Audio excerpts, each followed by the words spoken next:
So what we have here is a base brew of organic tea, which you can use organic black tea or organic black and green tea.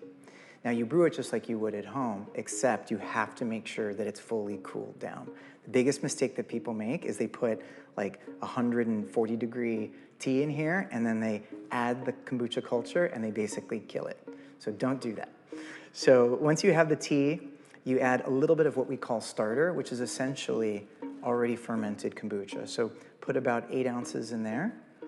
From there, you have your base. Now comes the magic. She is a kombucha culture, and you place her like you do lovingly, and just make sure that she's evenly spread out and floating.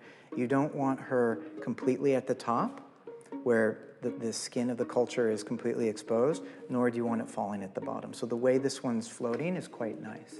And so then what you do from there is you take this vessel, put her to bed, and you want to make sure that you use a terry cloth towel that has no holes in it or anything that something could get in, because fruit flies go crazy for kombucha. So you want to make sure that during its very delicate fermenting state that nothing gets in and compromises it. So you want to make sure that this terry cloth towel is nice and tight. Use a rubber band to secure the vessel. And so then what you're going to do is you put this batch in the quietest, calmest environment that you have in your house, ideally with it being very warm. So the ideal temperature to make kombucha is somewhere between 70 and 80 degrees, because just like everything in life, it needs something to encourage its proliferation.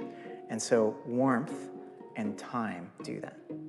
And so put this in a special location, and over the course of 7 to 10 days, what you'll notice is, and we kind of have it here, you'll notice another layer forming above, and that's essentially the baby culture. And so when this is done, you separate them. The one at the bottom is the mother, the one at the top is the baby culture, and now you have 2, so you can now make 2 batches. And that's how kombucha is really beautiful, because it's pretty self-sustaining. You don't have to buy anything except your fresh ingredients. The rest, nature takes care of.